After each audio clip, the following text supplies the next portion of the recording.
तो वेलकम एक बार फिर से रेसलिंग रिलेवेंस पे। और हम चलते हैं हमारे सीधा अपडेट्स के ऊपर। तो अंडरटेकर का जो है एक सपोर्ट को लेकर बात सामने आई है या फिर एक थ्योरी सामने आई है। तो बाफेमी के साथ जो है अंडरटेकर का सेगमेंट हुआ NXT रोड ब्लॉक के अंदर। और इसके साथ साथ जो है एक पिछला एक बहुत पुराना सेगमेंट है जॉन सीना के साथ जो है ऐसे ही सेगमेंट हुआ था अंडरटेकर का। तो जॉन सीना जो है एक बिग थिंग बन गए रेसलिंग के अंदर। तो वही है कि ओवा फैमिली जो है एक बड़ी थिंग बनने वाले हैं और बिग सुपरस्टार बनने की राह पे देखने को मिल रहे हैं।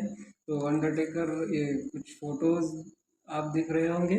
बाकी हम चलते हैं हमारे नेक्स्ट अपडेट के ऊपर। तो सेथ रॉलिंस ने जो है अपने रिटायरमेंट के ऊपर कुछ कहा है और उन्होंने ऐसा कहा कि ये वो जो अभी अगले जो मई का महीना है उसके अंदर 39 एज के हो जाएंगे।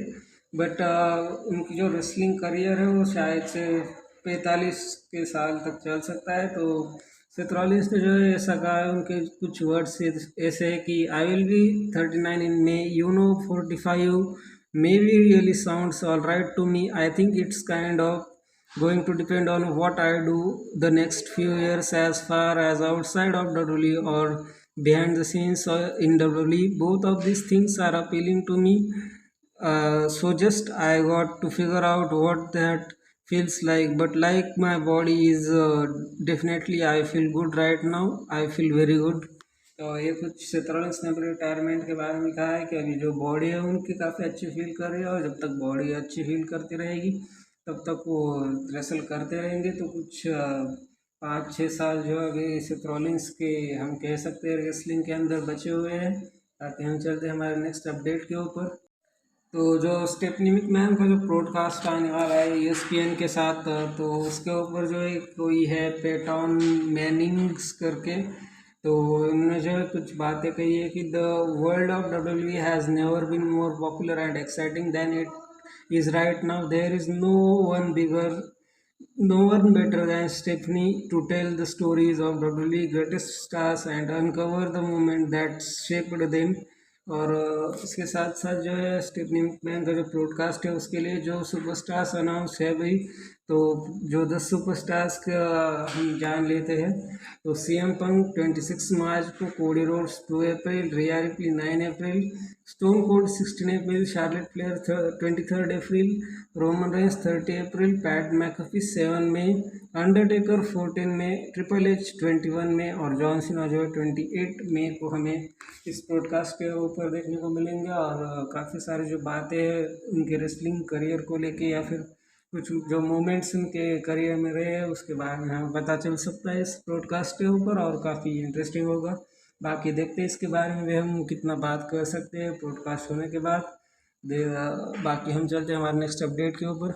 तो जैसे हमने अभी देख लिया कि सेथ रॉलिंस का रिटायरमेंट वो कब ले सकते हैं। उसी के अंदर जो है सेथ रॉलिंस को पूछा गया कि रिटायरमेंट के बाद क्या करोगे। तो सेथ रॉलिंस ने कहा कि जो रिटायरमेंट है वो उसके बाद वो WWE के साथ किसी तरीके से जुड़े रहेंगे और साथ के साथ जो यंग टैलेंट्स है उनको मोटिवेट करेंगे या फिर उनको जो है वो कोच कर सकते हैं। तो सेथ रॉलिंस के कुछ ऐसे वर्ड्स थे कि I think I am more behind the scenes guy when it's time to me to finish up, like I would like to be on the other side of it. I don't want to be like a character in front of it anymore. Once I am done in the ring, like, let me go back, let me help the business, let me help young guys and girls, let me something like that. Yeah, maybe something in the creative department, we will see। तो ये कुछ Seth Rollins के words थे, retirement plans थे उनके। बाकी हम चलते हैं हमारे नेक्स्ट अपडेट के ऊपर। तो रोमन रेंस को जो है पूरा वर्ल्ड तो एक्नॉलेज कर रहा है, साथ के साथ जो WWE का कैमरामैन है उसने भी रोमन रेंस को एक्नॉलेज कर दिया। वो ऑडियंस के साथ ऑडियंस से दिख रहा होगा आपको।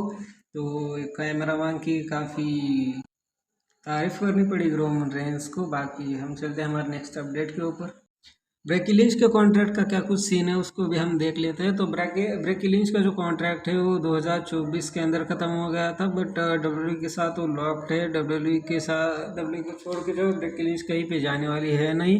तो उनका जो कॉन्ट्रैक्ट नेगोशिएशन चल रहे हैं, सेथ रॉलिंस और जो ब्रेकी लिंच है उनका जो कॉन्ट्रैक्ट है, उन दोनों का कॉन्ट्रैक्ट एक ही एजेंट जो है हैंडल करेगा, ऐसा उनका मानना है। और ब्रेकी लिंच जो है कुछ कॉन्ट्रैक्ट में डिमांड्स भी रख रही है, तो जो ब्रेकिलिंच का नेम है वो भी जो है वो डब्ल्यू से बाहर जो है वो यूज़ कर पाए, और जो फ्लेक्सिबिलिटी है वो कॉन्ट्रैक्ट के अंदर ब्रेकिलिंच को चाहिए। साथ के साथ जो है डब्ल्यू के बाहर के भी जो प्रोजेक्ट्स है कुछ उनका जो अप्रूवल है वो भी ब्रेकिलिंच को चाहिए है।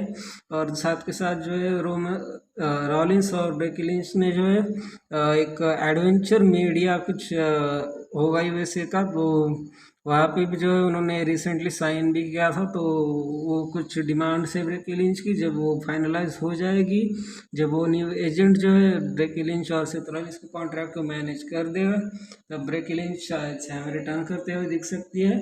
और जो सेथ रॉलिंस है उन्होंने भी कुछ उनके बारे में कहा है, वो भी हम देख लेते हैं। सेथ रॉलिंस को पूछा गया कि ब्रेकी लिंच का क्या सीन है, रिटायरमेंट का क्या, वो रिटायर तो नहीं हो गई। तो वहाँ पे जो सेथ रॉलिंस ने क्लियरली कह दिया कि रिटायरमेंट ब्रेकी लिंच ने नहीं करी है, रिटायरमेंट का उनका कोई सीन नहीं है। बट ब्रेकी लिंच के रिटर्न को लेके भी जो है उनको कुछ आइडिया नहीं है कि कब वो रिटर्न कर सकती है। बट उनके जो कुछ वर्ड्स है वो कुछ ऐसे है कि she took a few months, she did some television projects, and so she is gearing up to get ready to come back. Don't know then that's going to happen yet, but I mean she is active. Yes, I will not say she is retired. She is not mentioned anything about retirement.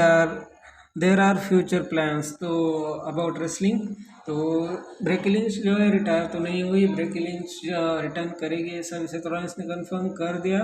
बाकी बस यही तक था video, और like और subscribe कर देना। मैं मिलता हूँ आपसे नेक्स्ट वीडियो के अंदर।